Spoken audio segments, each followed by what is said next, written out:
What it would be like to spend a day in your coworker's shoes. Well, a recent Wall Street Journal article highlights a survey that found 43% of employers offer cross-training of some kind to help workers develop skills not related to their current job. So what are the benefits of this, and how can you go about trying it for yourself? Well, here with details is career coach and executive search consultant Laurie Rosenfield. We love it when you come because it kind of changes our whole strategy when it comes to our own careers.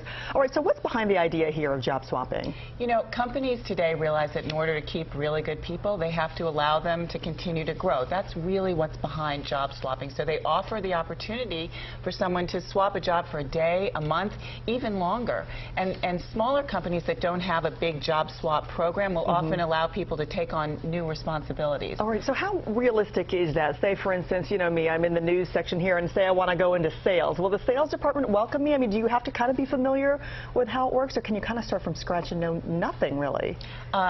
You can start from scratch. This is if the company is behind it and allowing you to do it, but normally you'll swap jobs in an area that you feel that you have some kind of skills, and it's a direction that you could think and see yourself going in. So you shouldn't totally bar, another department. It's good to kind of get familiar with that background as much as possible, too. It is, and actually the benefits of this are that it takes you out of your comfort zone, right? So after your, that deer in the headlights moment, which you really are going to have, it's going to allow you to understand what other people do. So say you're talking about news to sales, you'll go understand, what's going on there, and you'll have better communication within the company. And then ultimately, if you think, God, these are skills that I really do enjoy using, maybe it's a goal for a future position. It can definitely be risky, but it also makes the day on the job exciting, too, knowing that you've got something new. Exactly. Now, let's talk about this. When is the best time to bring this up with your bosses, with your manager? Do you do the knock on the door? Can I see you for a second, sir? Do you do that, or how do you go about it? If a company does not have a formal job swap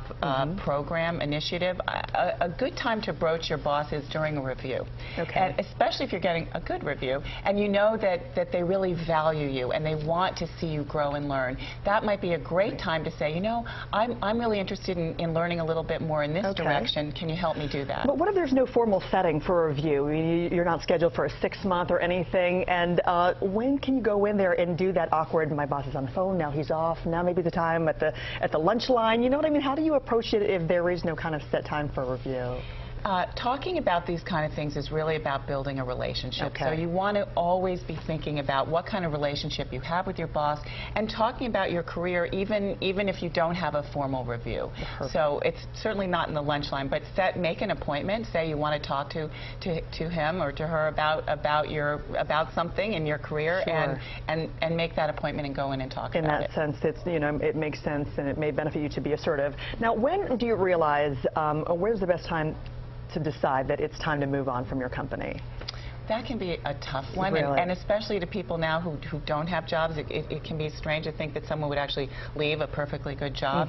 But it's something you really need to evaluate, whether the company and you continue to have something to give each other. And if you feel that you really have no opportunities to learn and grow, it might be time to think about looking for a new job. But one critical thing, it's always easier, the old adage, to find a job when you have a job. That's true. My dad used to always tell me that. Thank you so much for the insight, as always. It's invaluable, especially at this day and age. We appreciate it. All right. Well, you need a resume makeover. You need help with interviewing, direction in finding another job. But we want to help. Log on to pix11.com Morning News and look for this story, where you can email us your career questions as well. Laurie can help you right here on the Pix 11 Morning News. We always thank her for that. Thank you, Laurie. It is 7:56.